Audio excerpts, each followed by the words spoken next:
This episode is brought to you by DistroKid. When you think about businesses that are selling through the roof, like Aloe or Allbirds, sure, you think about a great product, a cool brand, and great marketing. But an often overlooked secret is actually the businesses behind the business, making selling, and for shoppers, buying, simple. For millions of businesses, that business is Shopify. Nobody does online business better than Shopify. It's home of Shop Pay, the #1 checkout in the world. You can use it to boost conversions up to 50%, meaning way less carts going abandoned and way more sales going through to checkout. Sign up for your $1 per month trial period at shopify.com/income, all lowercase. Go to shopify.com/income to upgrade your selling today. That's shopify.com/income. Shake down, break down, take down. Everybody wants into the crowd alive. Break down, take down, you're busted. Hey everyone, Chris Fafalius here again to bring you another Throwback Thursday.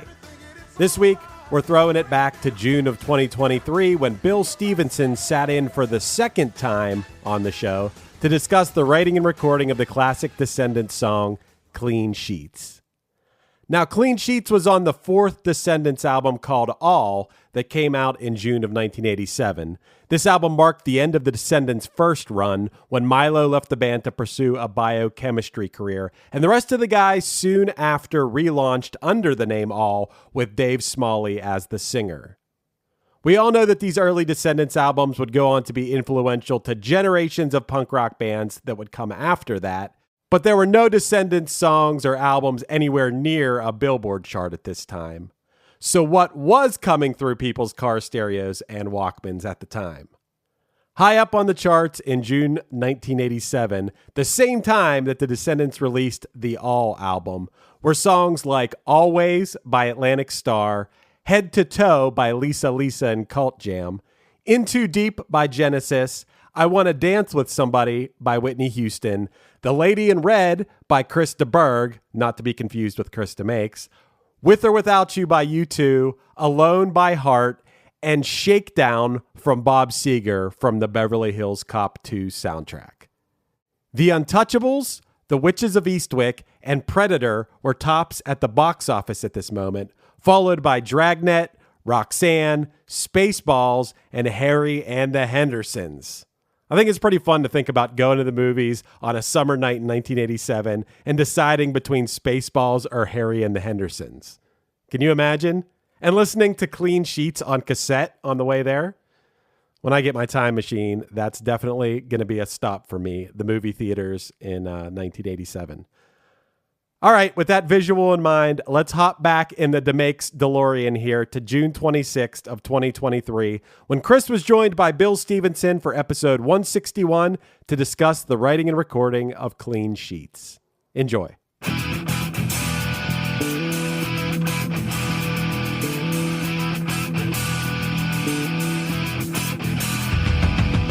Hey everybody, today's guest is Bill Stevenson, drummer for the Manhattan Beach, California punk rock band, The Descendents.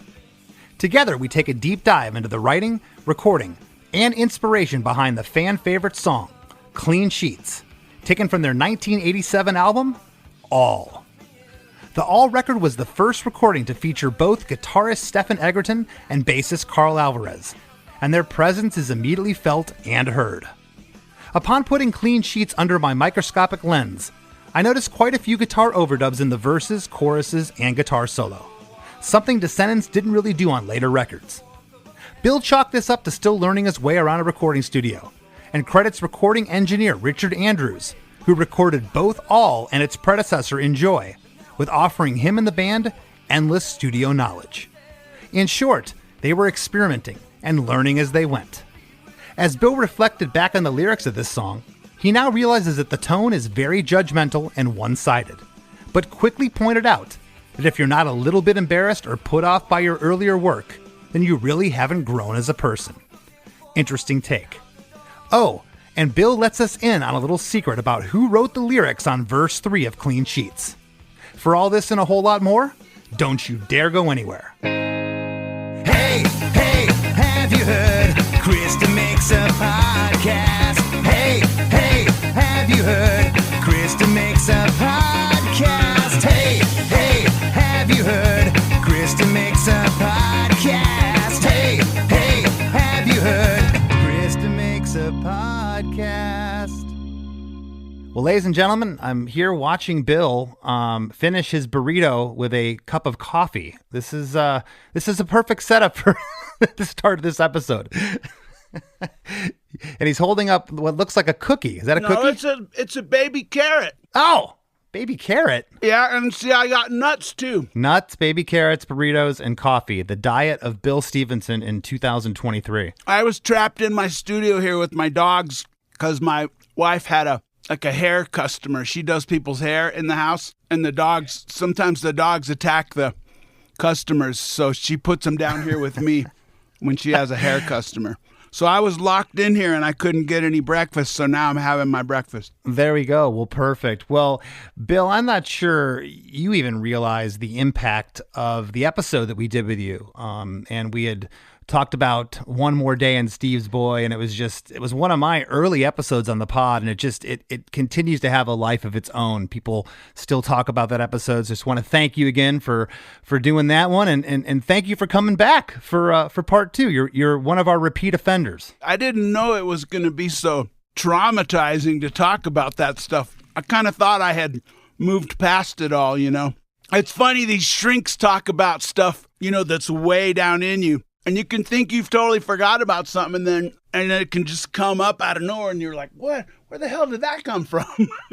I know, and it's so strange because I teetered. I was going back and forth with I had emails and text messages that I was going to forward to you, and I was like, just leave him alone. Let it be. We did the we did the podcast because, Bill, I was getting emails, my producer and I, from people, grown men, saying that they had to pull off the side of the road on the way to work to have a cry, to shed a tear when they were listening to that. So it really resonated with a lot of people. Well, I hope some people got something out of it. We've all got our sad stories, right? You know. Absolutely. And having just lost my father a couple months ago, it hits all too well that pain of realizing he's not going to be here anymore. You know, that finality. Well, I'm sorry to hear that. What happened with your father? Yeah, he had Parkinson's disease. He had it for about 7 years. He battled it 7 or 8 years, which is about the prognosis, the life expectancy, I should say, when you're diagnosed with it, about 7 or 8 years, and about right on time. He passed away. How old was he when he passed away? Yeah, he was 74 years old. What's the medicine called that you take when you have Parkinson's? Gabapentin. That's one of the ones. The one they were giving my dad, it had the word dope in it, like not dopamine, but... Yeah, it was levodopa. Right, okay, right. Yeah, levodopa. So he was starting to lose his mind, and I would give him his meds, and he would say, you got to give me the rope-a-dope. I didn't realize till way later he was talking about... Because, you know, Muhammad Ali had Parkinson's. Yes. So my dad Yes. was keen on the fact that he was taking probably the same medicine that Muhammad Ali took, because my dad loved Muhammad Ali. So he called the That's medicine awesome. the rope-a-dope. Yeah, that was the stuff they had him on. And it's funny, you know, as you know, you start down that road, you start on one medication. Well, you got now you have to take something to counter the effects of that one. And near the end, he was taking a whole cabinet full of stuff. So it was absolutely crazy. But yeah, that's life though, right? And it brings us to, again, you're a repeat offender. You're back for time number 2, and you've been kind enough to discuss Clean Sheets with us, which is from the Descendents' 4th album, All, which was released in June of '87. And I got to ask you, Bill, when was this song written? Do you remember? Because, I mean, you guys back then, your previous record, Enjoy, came out in '86. You had a lineup change with Carl and Stefan joining the band, and you record All. You were touring, studio, it was one or the other, constantly busy. So do you recall when you wrote Clean Sheets? Do you remember? Yeah, let's see. I guess that was in '86. Yeah, I mean, I wrote that like right when Carl and Stefan joined the band. when I think of that song, now that I'm old and wise, the first thing I think of is the male double standard. I wrote it when I found out, my girlfriend had been cheating on me.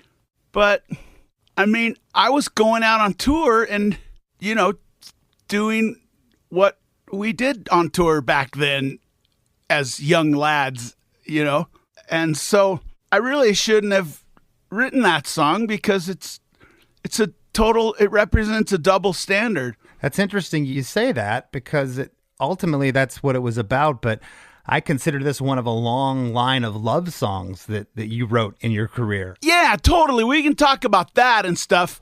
But I'm saying at the core of it, now that I'm, I got 40 years later or whatever, I'm able to go, well, because I'm still friends with the person. We're like good buddies now, friend buddies. And I'm able to go, well, I really shouldn't have thrown her under the bus like that because she wasn't a villain, Right. Yeah. Well, I got to tell you something else that happened. And I know that there was two other ingredients that came in with Carl and Stefan. But, this whole time period, every time that you pressed record, I feel like you were absorbing and you were learning. And there was something about this album in particular, when I look back at the catalog, there was definitely a jump up in the quality of production on this record. It's amazing. It's... with the technology, you weren't recording to Pro Tools. It was all the tape back then. You had a limited budget, but I think this recording sounds great. I think it sounds pretty good. Along the way, we made an awful lot of engineering mistakes or production mistakes because we were learning how to do it, and we would overreact a lot and do things that just made things sound silly, and we thought we were making them sound cool. It definitely took a long time to figure out how to do all that stuff correctly, much longer than I had thought it would. If you go through the Descendents and the All catalog, you can, as an engineer, you can literally hear every kind of engineering mistake that can be made. We made every one of them. But on Descendents All, we had Richard Rodriguez. Back then he went by Richard Andrews.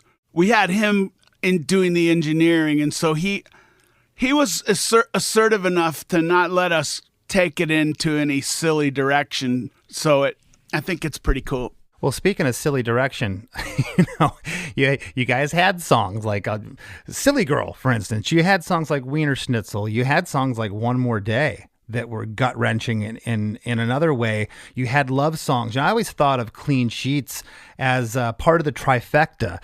The next song that you wrote that was in that same type of vein, to me, was She's My Ex from Alroy's Revenge in '89. And then, of course, Long Distance. And I could even maybe lump Shreen a little bit in there. But if you want the buddy song of Clean Sheets, it's Spineless and Scarlet Red. They'll see us crumble as we count the many ways you left us spineless and scarlet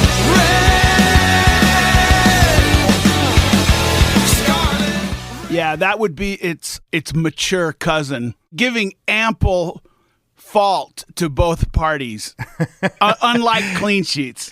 Gotcha.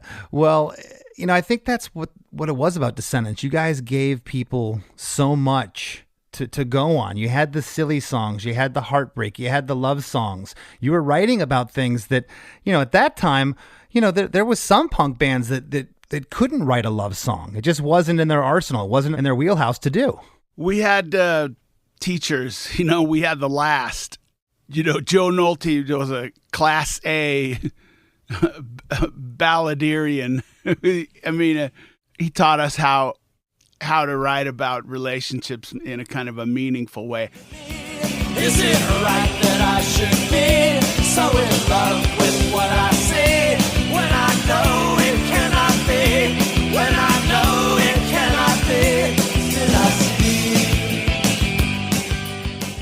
I mean, he didn't teach us. We just basically ripped off the last. I mean, that was our thing. Well, and Yeah, and you've always championed that band. You've always talked about The Last as a big influence. And I look at something like Clean Sheets, and I know you know this. I'm just really saying this for everybody listening, but this song was written probably in 86, recorded in 87. It was just so ahead of its time.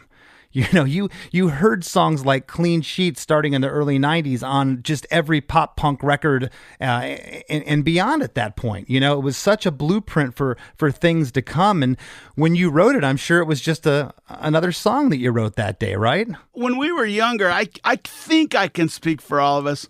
We had the benefit of not being so self-aware. And no, we had no real idea what we were doing. We just were writing about what was on our mind that day. Maybe Carl. I mean, Carl was kind of always more intelligent than the rest of us. I might be pissing people off, but I mean, Carl's like the smartest guy in the whole world ever. And yes, maybe he was more self-aware just because I think part of being wise is being self-aware. But no, I didn't know what I was doing. Like, I could just write about a fart or whatever. Not to say that a fart is equivalent to a girlfriend, but farts are like guitar solos. They're only cool if you're the one doing it, you know? Very, very, very true. That's actually a Carl line. He came up with that. Well, you know, I was down recently the YouTube rabbit hole, and there was a video from the Black Flag days. And it was funny because my immediate thought was like, someone must have had that huge camcorder on their shoulder as they're filming you and Henry. And you're sitting there talking to some kid. It was an interview. And you had this, even when I first met you, I've talked about this before. My listeners have heard me say this, but you had this exterior. You're this tough guy and you wouldn't really look people in the face. But yet there's this side of you that could write these songs like Clean Sheets and Long Distance and She's My Ex. It was just, it didn't seem like it was the same person that could do that. Yeah, that's I call it that my body type doesn't match my personality. I'll never forget this. This is classic. So you know Bug. We all know Bug, and Bug passed away last year, and one of our just dear friends. But he was our main roadie for the whole time in the band, right? And so we were playing a show. It was with you guys. It was when All was playing with we did all those long tours together with the Hot Waters and Discount and all that stuff. And I just finished playing and I'm soaking wet, and I got like the drumstick sawdust stuck in my chest hairs, and I'm sitting there picking those out so I can put my clothes back on. And Bug comes back with this young lady who said, I guess she wanted to meet the person that wrote Silly Girl, So he says, well, that's him there in the corner. So she comes over and she goes, you wrote Silly Girl? And I go, yeah. And she goes, ew. And she ran out of the room. Awesome. Awesome, right? She actually said ew. She didn't say gross, but she was thinking gross. Because you weren't a kid. You were a kid when you wrote that song. By the time she talked to you, you were probably in your early to mid 30s. Yeah, funny. Which is all perspective, as we know. We look back now and go, geez, I wasn't old then, but people thought I was. But, this song, I want to say, Bill, it was maybe the first Descendents song I ever heard. And I think that's part of the reason why I love it so much, probably in my top 5 Descendents songs. And I want to jump into this bad boy. It's 3 minutes and 9 seconds. The intro is 14 bars total. The first 7 bars, stereo guitars, are in with bass playing these high octave, like call and response plucks. And you're riding the hi-hat, Bill. You're playing on the hi-hat in this intro. It's very jazzy and way more sophisticated than most punk bands in 1987 were doing. On bar 8, a tom buildup takes the whole band in for the next 6 bars before we get into verse 1.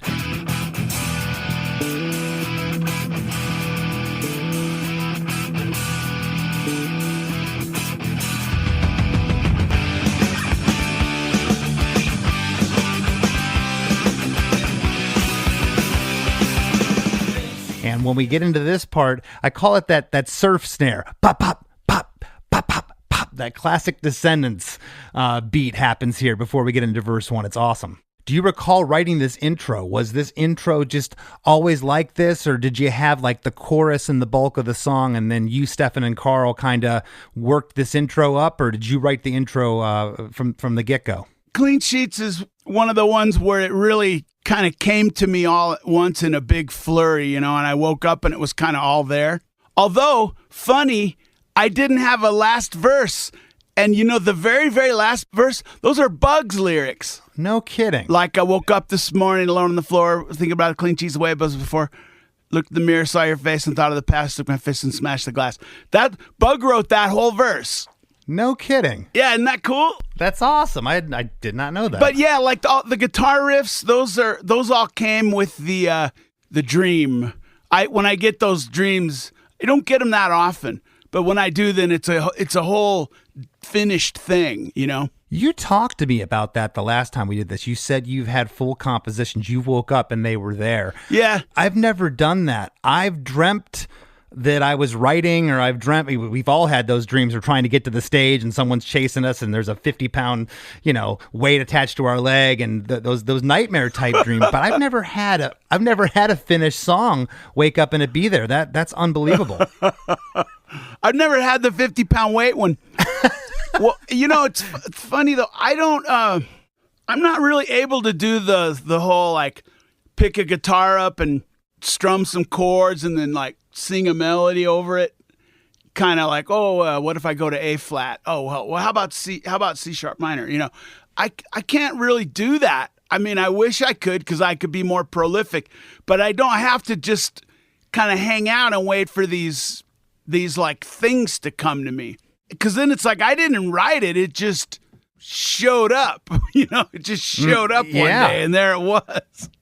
Sometimes I have to work on it to figure out what it is, like the fingering on the guitar or the fingering on the bass, but it's all in my head, yeah. Right, and has that ever been frustrating with certain guitar players? I know by now you can just look at Stefan and he'll understand musically where you're kind of going with a track, but back then, was it ever difficult for you to get what was brewing in your head out if you couldn't figure out what you were going for on guitar? Because I've done that. I've had something in my head. I always figure it out, because I mean, when I was in my formative period here, I played a lot of guitar. I mean, I would play hours and hours of guitar and a lot of bass too. My first song was My Age. I wrote it on the bass.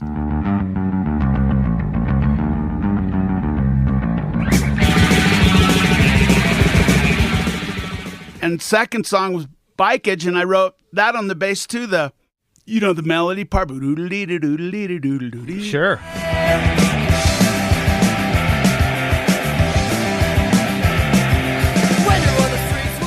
I've always approached it from every angle: guitar, bass, vocals, drums.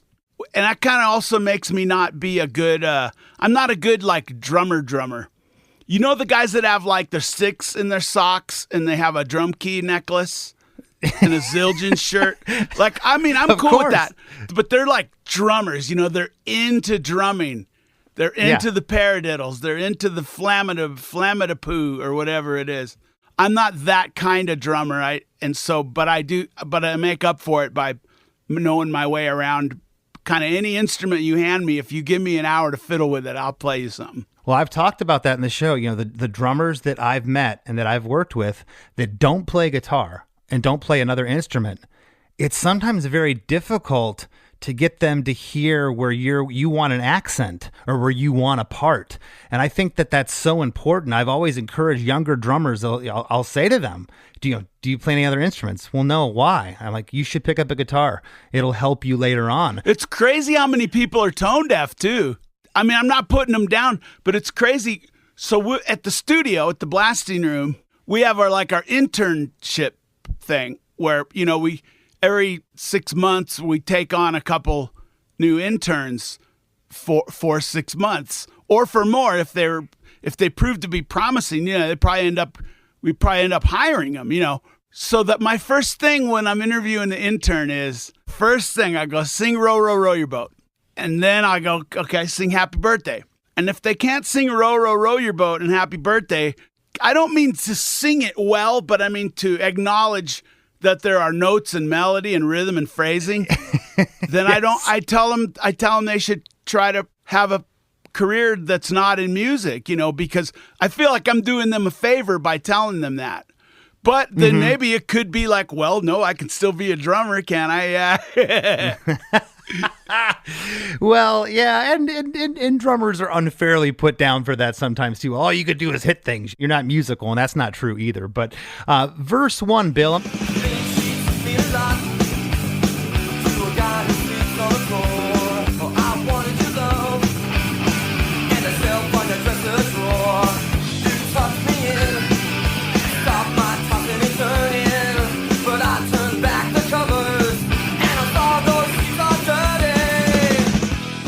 Clean sheets mean a lot to a guy who sleeps on the floor.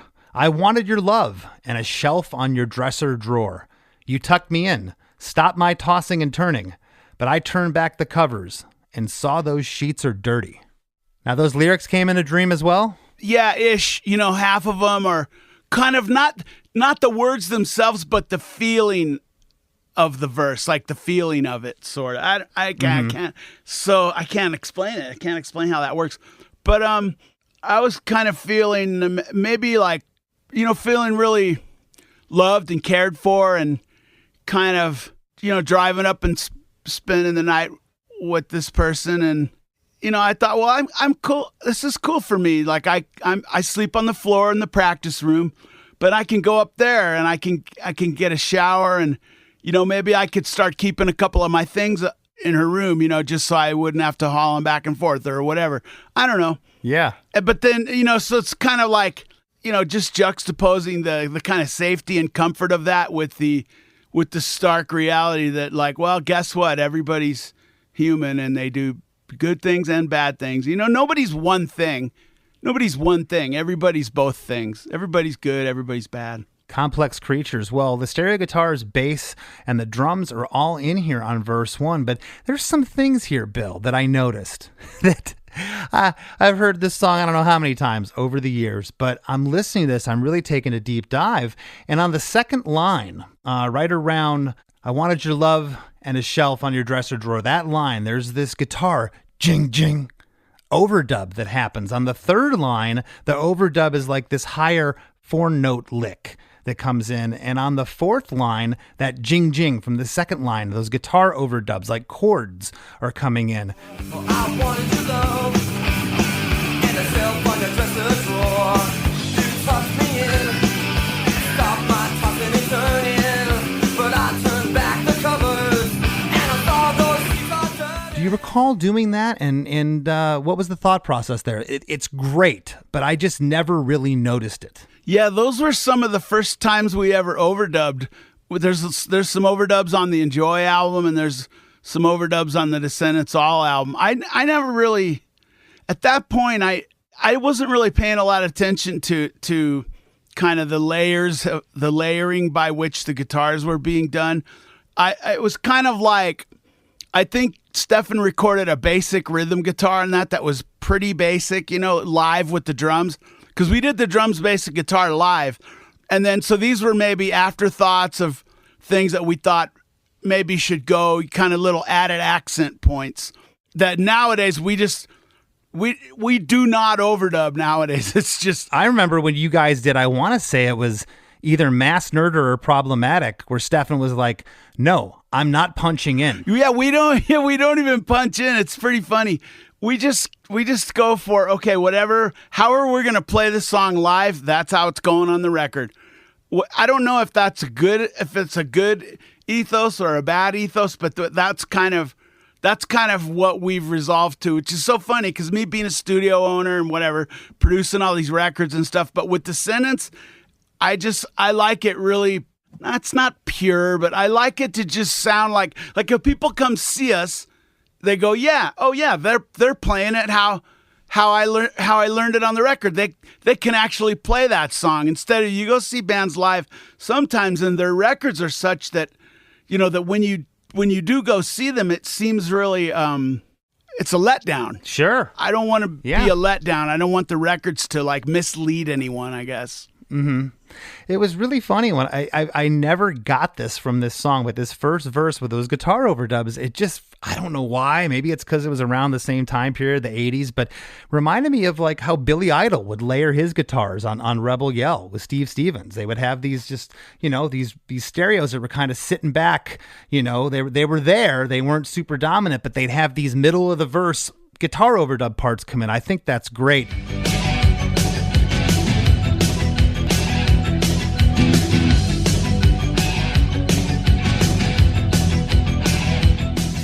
Me in particular, I was listening to a lot of Generation X, Durwood, that guitar player, and then also into those first couple of Billy Idol solo records. I really liked the way Steve Stevens and Durwood, the way both of them handled their guitar parts. So it's weird. I feel like I was barking up the same tree as they were, but then when I became more aware of them, I then became influenced by them as well. Yeah. That's awesome and cool that you say that, because again, I've never had a Billy Idol influence jump out to me in a Descendents song until this. I was like, wow, it's reminiscent of those production qualities. Oh, you Sour Grapes smells of it. You're just sour grapes. Well, I refuse to climb the ladder for you. Sour grapes, no. I refuse to bend for you. Sour grapes, I need love. Sour Grapes and Green, those just reek of 80s stuff. Yeah. Yeah. Well, the lyric in chorus 1 is, even though you'll never come clean, it's true. Those sheets are dirty, and so are you.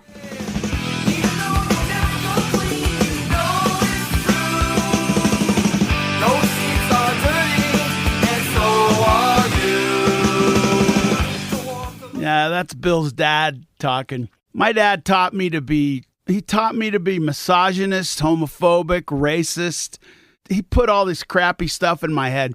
When my father was first of all, my father's dad used to beat the shit out of him pretty much every day, whether he did anything wrong or not. He would beat all the 4 kids. Okay. So then when my dad got to be a young man and he went to World War II, he was engaged at the time, engaged to be married. And while he was in World War II, freezing his ass off in the Aleutian Islands in Alaska, he got a Dear John letter while he was up there freezing his ass off. And I think he couldn't see that for what it was, that this woman was, didn't want to wait any longer. He saw it as like, well, all women are evil or something. And that's what he tried to teach me. And when I was a young adult, before I realized how full of shit my father was, I used to harbor some of those beliefs inside of me, all the bad shit he taught me. Yeah. But I've gotten rid of all of that now. I'm not any of those things he tried to make me be. Yeah. Well, that's that wisdom that comes with age. Like, nobody's dirty or clean. We're not all dirty or all clean. We're all both things.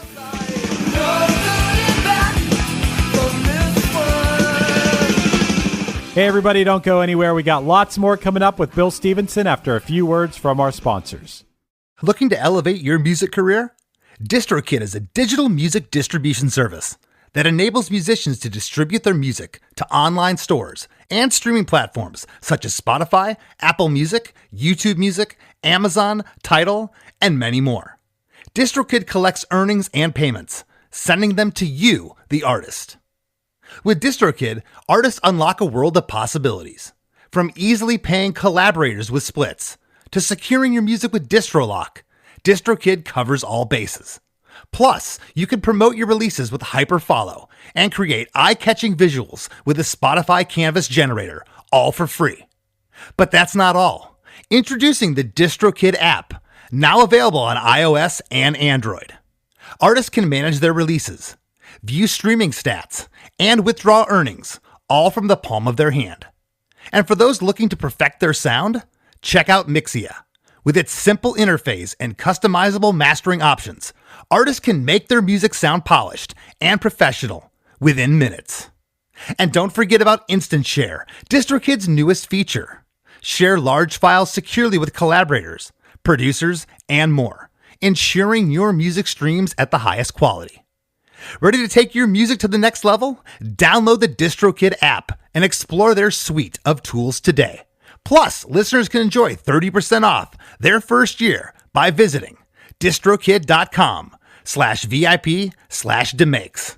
That's distrokid.com/VIP/DeMakes. This episode is brought to you by State Farm. Checking off the boxes on your to-do list is a great feeling. And when it comes to checking off coverage, a State Farm agent can help you choose an option that's right for you. Whether you prefer talking in person, on the phone, or using the award-winning app, it's nice knowing you have help finding coverage that best fits your needs. Like a good neighbor, State Farm is there.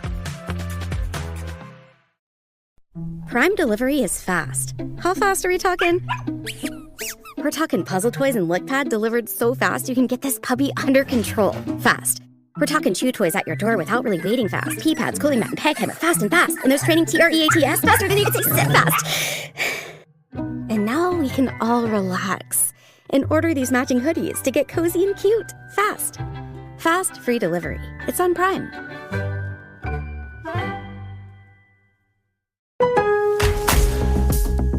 Lowe's knows tough jobs call for tougher tools. The new DeWalt Elite Series power tool accessories are built to last for the pro who doesn't stop.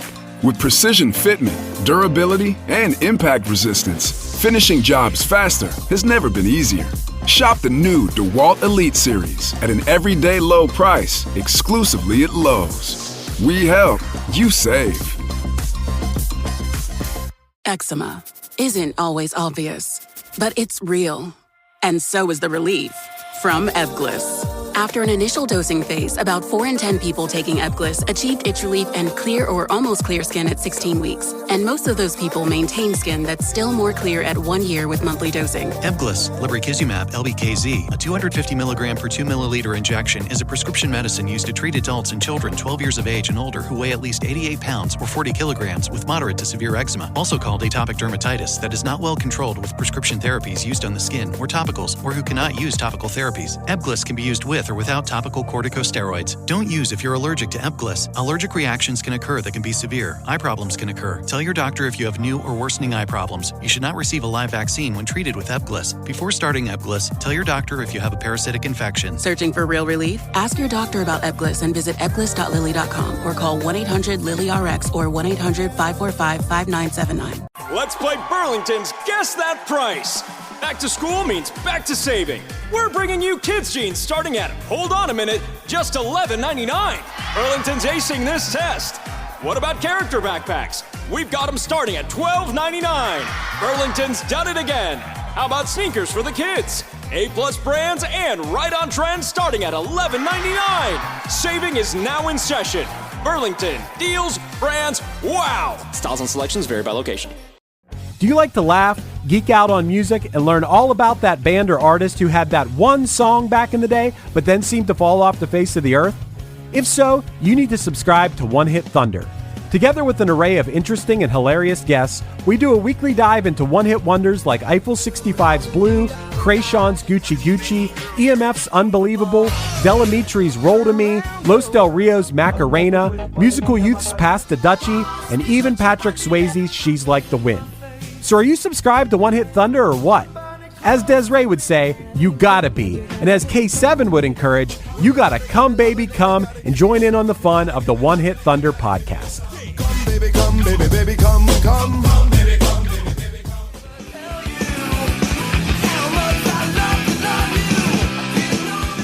And now, back to the show. Well, I noticed some things here in chorus one I want to talk to you about. On the first line, even though you'll never come clean, you know it's true. The lead vocal goes to stereo. Okay, so for everyone listening, it instead of being center, okay, if you close your eyes and you listen to that first line here, the vocals go to each speaker, right and left, and then the rest of it is centered.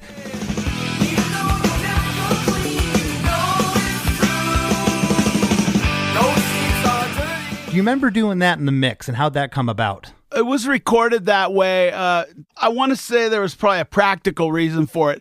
Like, because those notes were pretty high. That's got a high A in it. Yes. And Milo, I think Milo had to use his passing voice for those lines, and so we thought, well, we'll double it since he's using his passing voice. Maybe. I don't really know. I don't remember. It's really, really interesting. On the second line as well, another guitar besides the stereos comes in the center.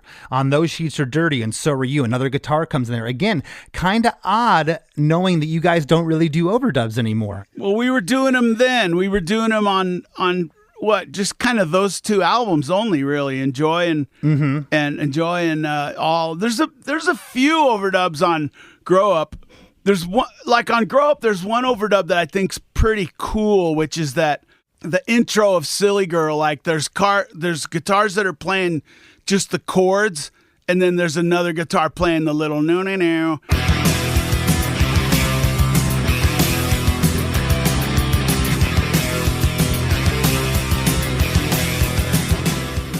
Because I always feel like that's one case where live it just doesn't sound as good without those big rhythm guitar underlays. So, you win some, you lose some. For sure. Well, we get our first harmonies in the song here on Know It's True and So Are You. And out of chorus 1, we go into verse 2. The warmth of a bed to a guy who sleeps on the floor was enough to perpetuate all the lies I heard before. And now I want to hold you, gotta hold my pillow instead.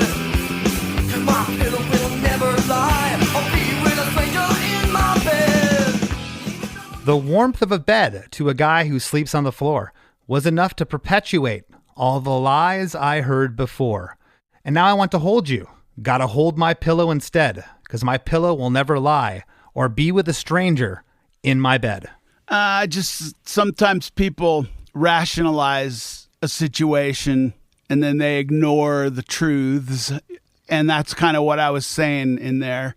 But again, it's who am I to judge, right? But that's what I was thinking at the time was I kind of ignored some harsh realities that were staring me in the face, or maybe that friends were telling me, because I was comfortable. I was comfortable. I had a comfortable situation. But then, for the back half of the verse, I figured, well, maybe I'm just better by myself without having to trust anyone. It's just reactionary extremes, Did you ever hear at this point from any close friends or anybody that didn't have to tell you this, like maybe your old elementary school buddy that all of a sudden heard Descendents, and you came from Black Flag, which their songs were not really, especially at that time, commercially accessible in any way, shape, or form.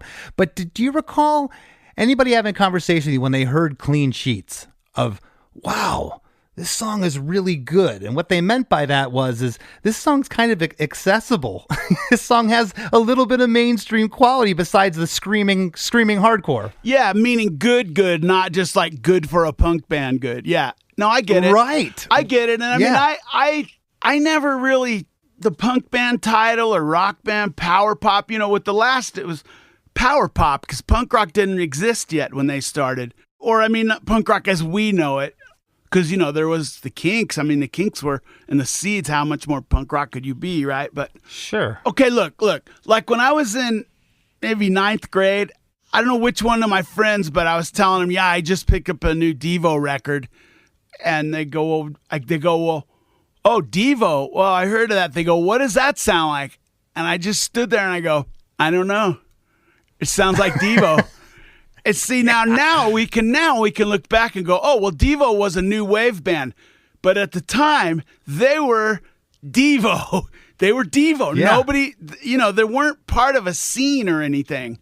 I never aligned myself with any particular scene. I always felt like if you can describe a band by that in those terms, they're probably not a very interesting band.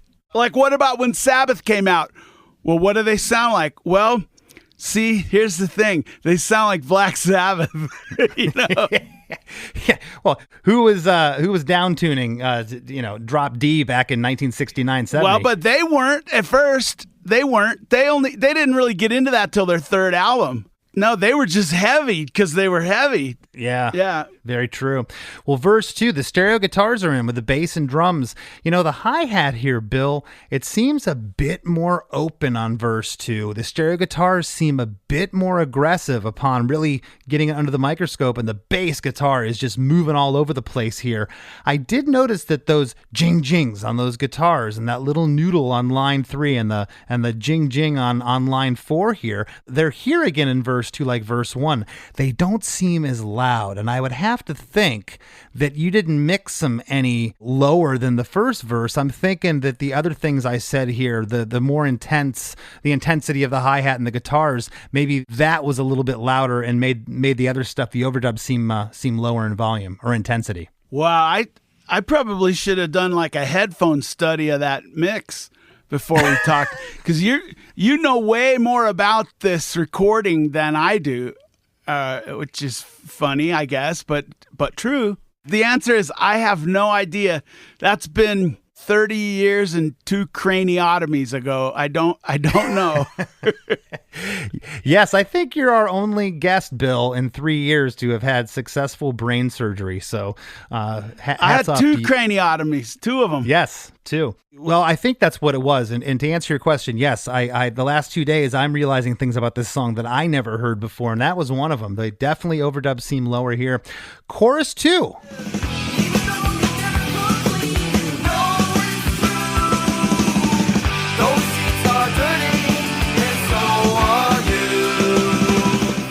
Chorus 2 is the same lyric as chorus 1. Harmonies are in the same spot. That lead vocal goes to stereo on that first line again. That guitar on the third line, right up the middle. Again, that overdub, it's awesome. Was there ever any thought, Bill, of maybe changing up the lyric here on chorus 2, or do you always want to keep it the same? I never thought about it. I don't think I knew enough to have different lyrics on the chorus from one chorus to the other. I'm trying to think. No, I guess I had done it a couple times. Was Richard Andrews more of an engineer, someone that recorded you, or did he produce? No, Richard was very good with offering opinion and stuff. And the more we got to know him, the more forthcoming he would be with that stuff. Yeah, Richard, so funny. Today as an engineer, I can think of like probably literally 40% of my basic work habits. They were learned from Richard. No kidding. Yeah. And that was so early on in your career. You would have thought you would have learned that maybe a little later when you were working with the Andy Wallaces of the world. No, Richard taught us so much about, and I mean like workflow stuff, how to be organized, how to just approach workflow, how to have systems, how to keep the recording session from just being chaos, like those kinds of workflow things, how to label things, what to call things. Guitar 1 DI, guitar 1 amp, guitar 2, guitar lead, like little things just to keep things straight. I don't think anybody's ever talked about that on the show. That's such a great point. A producer being organized and having that workflow. Well, the thing about the term record producer, and I'm kind of lifting some general text from Steve Albini here, but in so many words, he once said, the only prerequisite for becoming a record producer is to have the audacity to call yourself one. Okay, now with an engineer, though, that's not the case. You can't just sit someone in front of a mixing board that doesn't actually know what they're doing, because it won't happen. Right. Richard was real good with both things. That's awesome. Well, we get to the bridge right out of chorus 2. It's just a classic Descendents bridge. It's still in the same world, but it takes you somewhere else, if that makes any sense. Where's the love I was looking for? It's out the door. I'm afraid to see you anymore. Throw it back on the floor. 'Cause those sheets are dirty. Where's the love I was looking for? It's out the door. I'm afraid to see you anymore. So it's back on the floor, 'cause those sheets are dirty. Yeah, okay, so the bridge wasn't part of the premonition business. I wrote the bridge, I sat down with the guitar and said, well, I need a bridge. Okay. So right. I wrote the bridge. Yeah, so that's I thought that might be an interesting thing for anybody who, anybody who cares about that sort of stuff. Did you think the song needed a bridge? Well, I mean, or it felt like it needed to go somewhere. I don't mean like it needs a bridge, like I'm working in the Brill building and, telling the songwriter to rewrite the song. I just mean it felt like it needed a refrain. It needed to go somewhere that it hadn't been. That's what a bridge is, And then I don't know. The more you're throwing these lyrics back at me, the more I feel like I was pitting my living like a sardine in front of my kick drum in a sleeping bag. I was pitting that against a relationship with someone. But really, it's more complicated than that. It's almost like, because that means it could have just been anyone, as long as I could go somewhere and have a place to sleep, and she would buy me dinner or something or whatever. And plus she had a shower. We didn't have a shower at the practice room. So yeah, I don't know. I don't know. When I explain to people how we lived back then, they think I'm making it up. So I don't know. It got better over the years. Like at a certain point, we for a little while we rented this apartment. We rented it for like 3 months, but then we realized that we were the only white people in the apartment, and the cholos didn't want us there, and they beat up Bug really badly one day. So we just moved out. They didn't want us there. They should have known. I speak fluent Spanish. I'm one of them. I am one of them. I love it. But they didn't want us, so we moved back out. And then for a while, we had 2 little kind of these little office spaces that we would make. We had 2 of them, one where we kind of lived and had an office, and then one that was a practice room. But I'm saying the total square footage of all that wasn't even the size of a large living room. Right. But when we had that second office, it did have warm water and it did have a shower. And at that point, that's complete luxury, because you guys you were sleeping on floors on the road and coming home and sleeping on floors. That's what it sounds like. Yeah. Or like we built bunk beds just out of plywood. We just built bunk beds in them. So so no one was actually on the floor. We did that pretty early on. Like we started doing that around 85. But it's the same idea. And then you're obviously there's no privacy there. I don't care. I wouldn't trade any of that. I wouldn't trade 1 second of any of that. It was great. It was the best times of my life. Absolutely. I can echo that sentiment for myself. Well, I love the first line. Where's the love I was looking for? We get double time on the snare, and the stereo guitars and the bass are just locked there. On It's Out the Door, we get that surf beat, just kind of pop.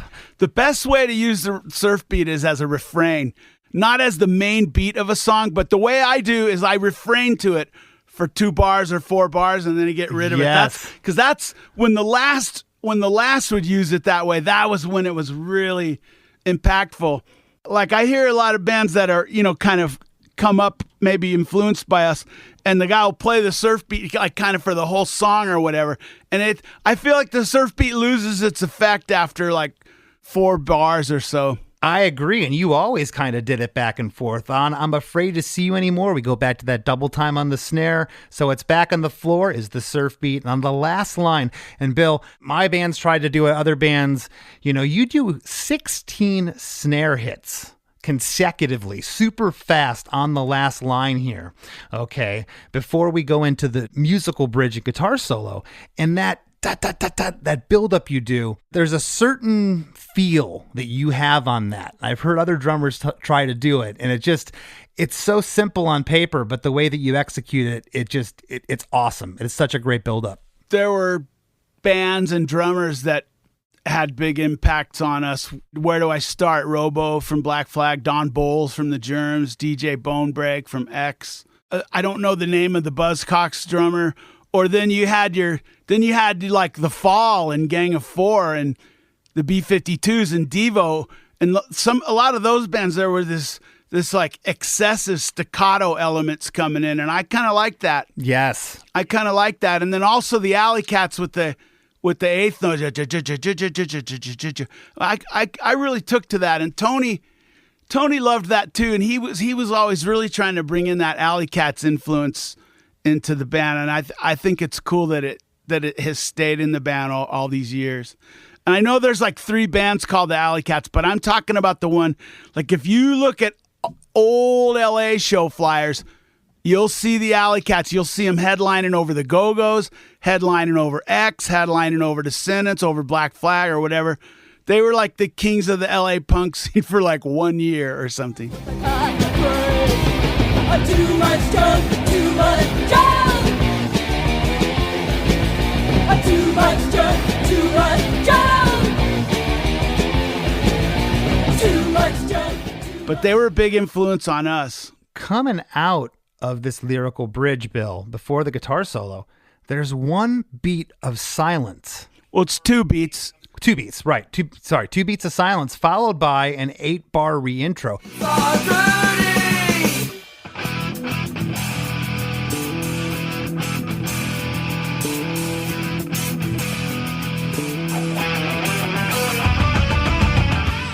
How did that happen? You know, was it calculated? We want the silence here, because you could have just went straight into the reintro. No, it's natural. I mean, that's natural. Natural for you. It's natural to do. It's natural to do like a little 2-beat pause, right? It's definitely you guys. What do they call it? Done for dramatic effect? We'll go with that. It's so funny. Talking about music is like talking about music is like skiing about cycling. It's an interesting analogy. But do you know what I mean? It's like if you could talk about it, you wouldn't have to play it, but you can't really talk about it. But you're sitting here telling me that part's simple. It's something everybody does, and I'm going, well, not really. That's a little Descendents sounding there to me. But after that silence, it's followed by an 8-bar reintro. On bar 7, the guitar solo actually starts there. Stefan starts doing this run. On bar 8, we get a big tom buildup, and then a 12-bar guitar solo over the stereo guitars, bass, and drums. So the solo is an overdub.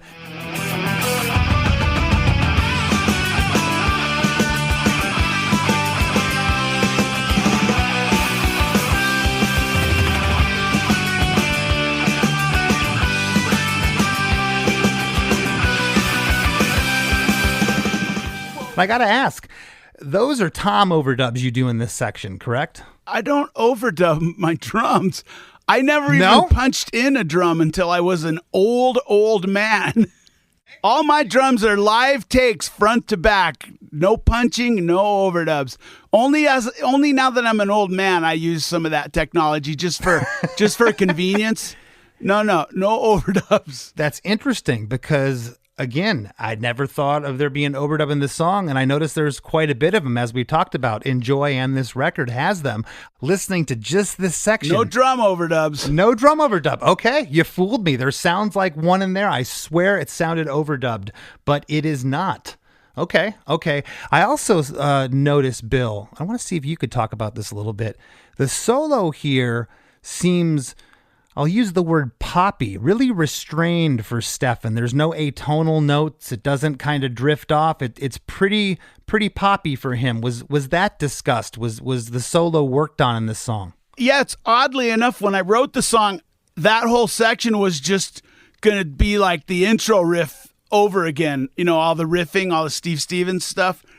But then when we listened to it, it was like, it needs a solo. See, but Stefan didn't have anything written, so him and Richard kind of riffed back and forth on that. Richard would hum something, and they'd work it out. Yeah, Richard is kind of like, he's one of those people, he's like just an asset to any situation he's in. I always feel like, Stephen McDonald, Little Steven from Red Cross?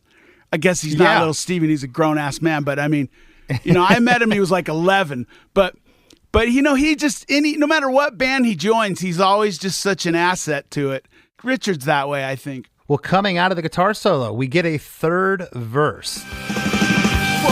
Woke up this morning, alone on the floor, thinking about those clean seats and the way it was before. When I looked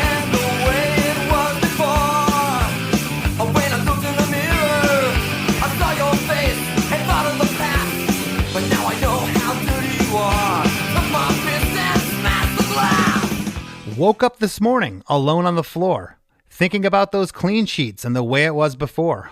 When I looked in the mirror, I saw your face and thought of the past. But now I know how dirty you are. I took my fist and smashed the glass.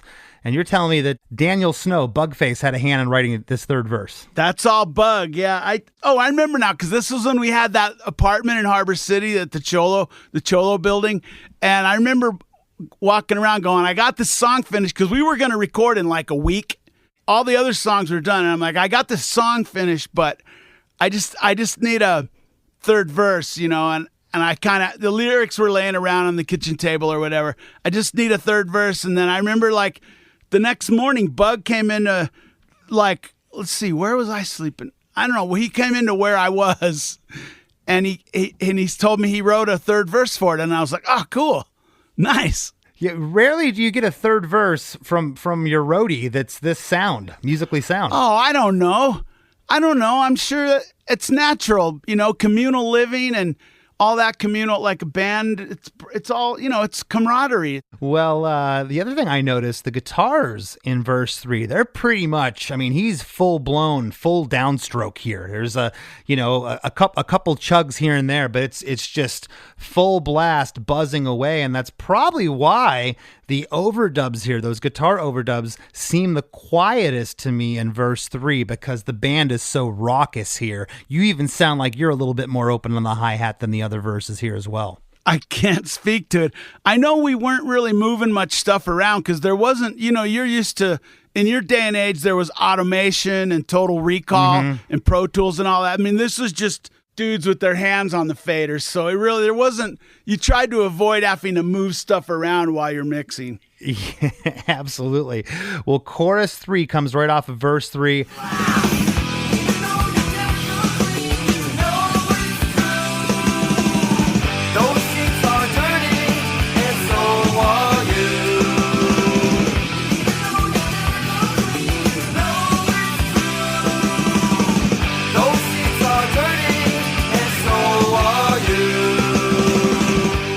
Same lyrics again. This one, however, is a double chorus. And the second time it comes through that double chorus, that guitar that is centered, the second time that it comes in, it stays in for the rest of the song. The last 3 lines are "those sheets are dirty." We get a harmony on each one of those. And then we get a 4-bar outro. It's reminiscent of the intro, only because of the placement of some of the stuff you're doing on the hi-hat, Bill. I'll say that jazzy part you're playing there. The stereo guitars and the bass is now playing. Well, it's the same riff. It's the same riff. It's not reminiscent. It is the intro riff. Yeah, well, and then, but Carl is his bass playing. He's playing some harmonics here at the end. Oh, right. True. Okay, yeah. Yeah, that is just really, really cool.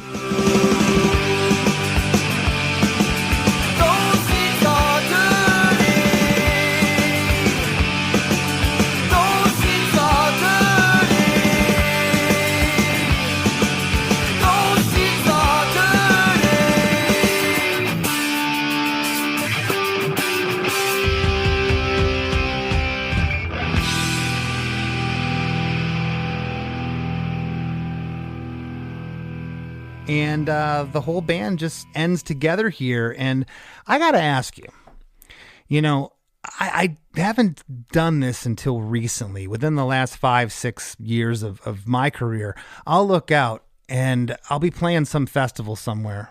And there'll be all these fists in the air. There'll be like 2 or 3 circle pits going on, and just the energy's in the air. And I just have a little bit of a chuckle to myself at the fact that they're going crazy for a song I wrote when I was 20 years old. Do you ever look out, like Clean Sheets in particular, and you just see everybody singing the song and just say to yourself, I never could have dreamed this being this way? That's pretty much every time we play a show. I didn't have many friends when I was young and stuff. So just the idea that anything I could have my hands on would be at all liked by other people, that just seems, like an unlikely result, but I guess it happened. That's cool. Well, Bill, once again, the pleasure's been all mine. Is there anything you'd like to leave the listeners with? What you have coming up? Descendents, the studio, Flag. What's happening in your life? I hope I addressed the song well enough, but like, you know, as I said, it was sort of hard to put myself back in that frame of mind. But I guess they say that if the art you did in the past doesn't kind of embarrass you a little or make you question it, then it means that you're not growing and progressing. So I'll take that as a win. Yeah.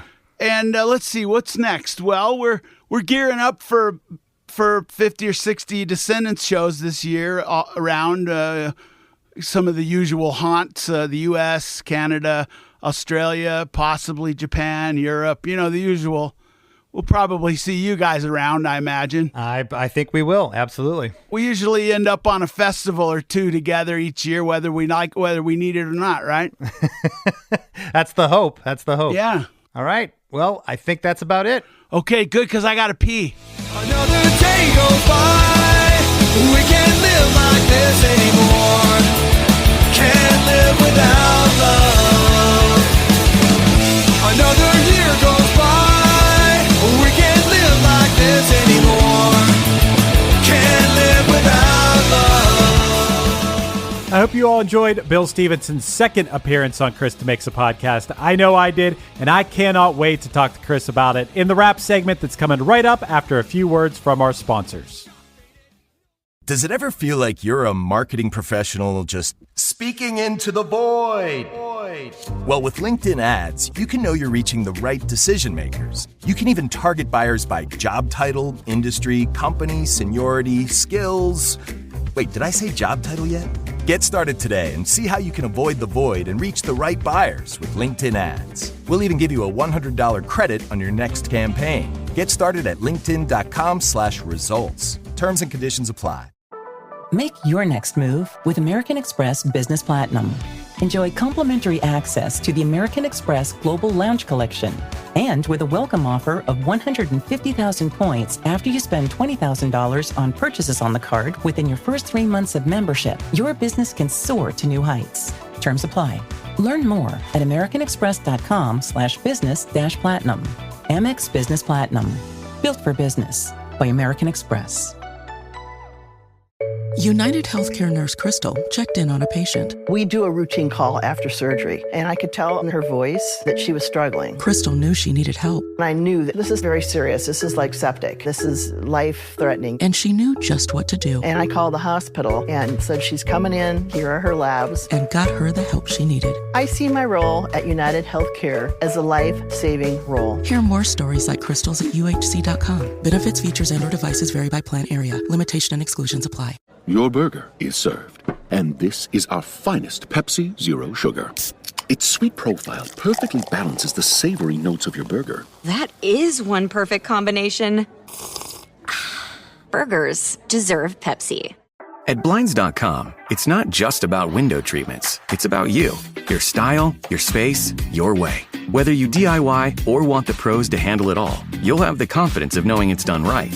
From free expert design help to our 100% satisfaction guarantee, everything we do is made to fit your life and your windows. Because at Blinds.com, the only thing we treat better than windows is you. Shop Blinds.com Labor Day Mega Sale happening now. Save up to 50% site-wide plus a free measure. Rules and restrictions may apply. Have you heard the Disgraceland podcast? Do you know about Jerry Lee Lewis wanting to murder Elvis? Or the hip-hop star who cannibalized his roommate? What about the murders AC/DC was blamed for? Or the suspicious deaths of Brittany Murphy and River Phoenix? These stories and more are told in the award-winning Disgraceland podcast, hosted by me, Jake Brennan, every Tuesday, where I dive deep into the dark side of entertainment and the connection between music history and true crime. Blondie's lead singer, Debbie Harry, was shocked when she saw the man's photo in the newspaper. She recognized him. How could she forget? He'd given her a ride years ago, a ride she'd barely escaped from with her life. And now, here he was, right there on the front page, accused of kidnapping and killing at least 30 women. And now, Debbie Harry finally knew his name. Ted Bundy. Follow and listen to Disgraceland on the free Odyssey app or wherever you get your podcasts. As we near the end of the show, here's a band you might not know. Welcome to this week's Band You Might Not Know.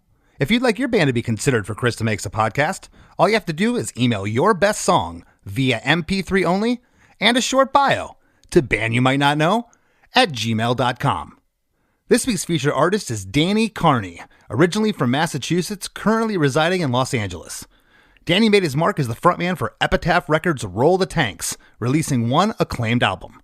This project is called Danny Carney Chainsaw Symphony. And here's a snippet of their song, Hung Heathens.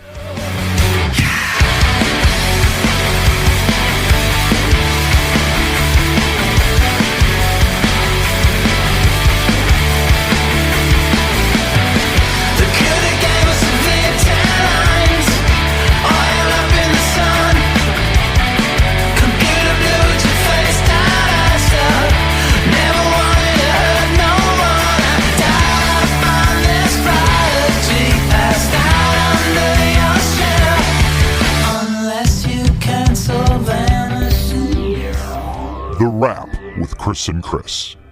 Well, Chris, I know people are going to be excited that Bill is back. Yes, you brought it up to him. His first appearance on Chris DeMakes a Podcast, I think, is the moment where you and I both said to each other, we got something special with this podcast. So I don't know if Bill even realizes how much that first time he was on meant to people. Yeah, I tried to clue him in a little bit on the impact that his episode had. I even said to him, man, I had emails and texts ready to go. I wanted to send you from, fans and listeners that just appreciated the episode so much. But Bill's Bill. He doesn't like to sit on his accolades and rest on his laurels. But yeah, that episode was definitely a turning point for me. Yeah, for sure. And then today, talking about clean sheets. It's amazing that with Bill, and this also happened on Milo's episode, that those guys look back on lyrics they wrote when they were younger and reflect on them being wiser, being older and wiser now. And they're like, not really sure about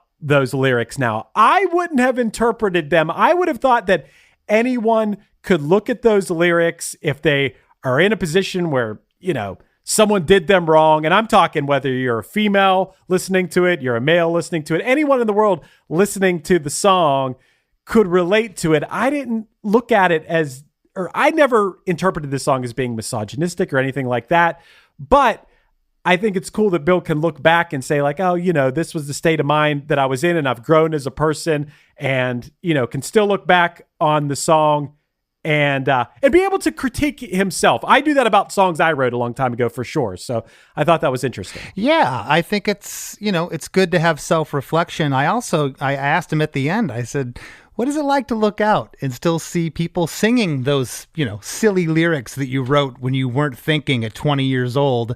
Well, what is that like? And his answer was, it's absolutely amazing. You kind of pinch yourself every time, and it just goes to show you that, just because maybe your perceptions of something you did artistically change doesn't mean that they change for the people listening. Yeah, right. And everyone interprets a song in their own way. They assign their own meaning to it. Like I said, I never assigned any sort of real bad meaning to this song. It was just a song like, yeah, if you're feeling scorned in a relationship or something, it's kind of like it's like an outlet. Like the lyrics are an outlet that makes you feel better. That's the way the Descendents and all music that I like makes me feel. It makes me feel better when I'm feeling low, Sure, and I've heard Bill talk about this before, where a song came to him in a dream, fully realized. He'd wake up, grab the guitar, there it is.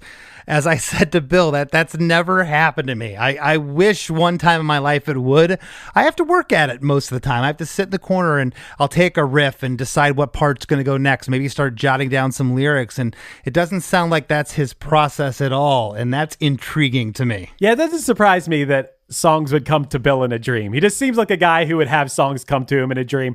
I will tell you this. I've had songs come to me in a dream, but like an idiot, I don't have I guess I have my phone. I guess I have my voice recorder, but I've woken up with like, oh, this is awesome. Some song I heard in my head in my dreams. And I forgot it within 20 seconds or something. So I think if there's ever a chance of that, you should have something ready to go right by your bed. I guess even getting the voice recorder on my phone would be too complex, unlocking my phone and getting in there. I think you need something where you could just hit record and go, because I don't know, maybe sometimes, maybe I've let some hit songs slip away in the middle of the night. Mm-hmm.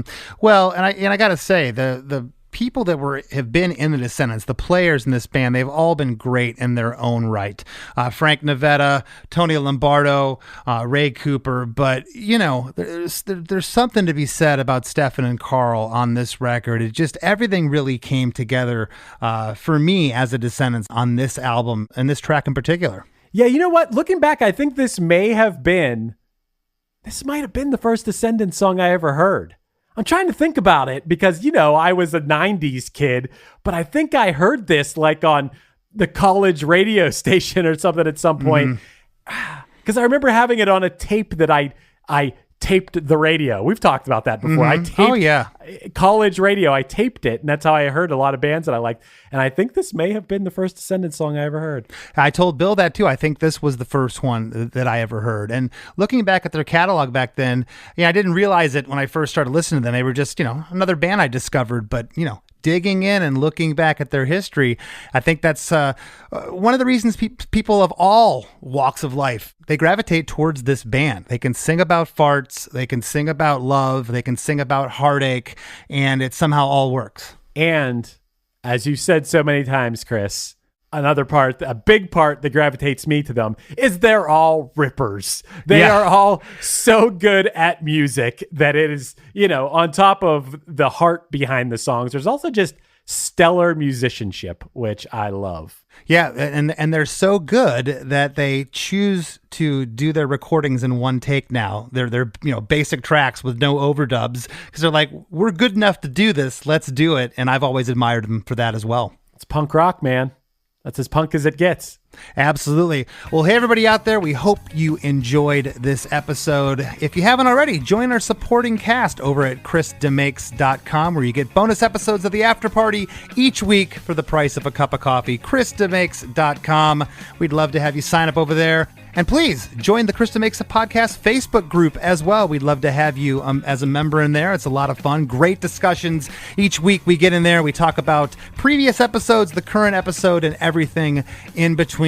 And don't forget to give me a follow on Instagram at @LessThanChrisD. And give Chris Fafalius, my trusty producer, a follow on Instagram. I'm going to say that every week now. I'm not going to let you down ever again. And want to thank our repeat offender, Mr. Bill Stevenson, for sitting in with us. It was a lot of fun, and we'll see you next week.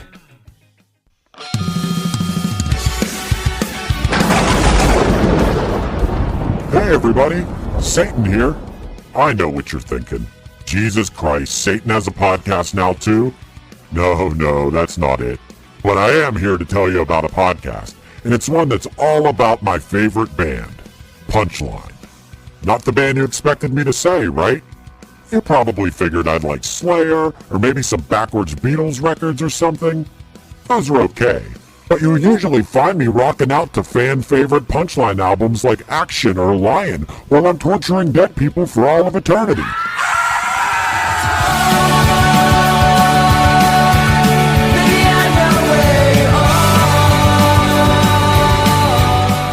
Punchline's podcast is called A Band Called Punchline, and it's super entertaining to listen to this documentary-style look back at the 25 years of my favorite band. Honestly, I'm really feeling like I'm getting to know these guys, and their story is amazing. I'm so ready for them to get down here. I have so many questions. I gotta give them credit for catching on to my whole 37 thing, too. There's a reason why they're my favorite band, and if you listen to their podcast, they might become yours, too.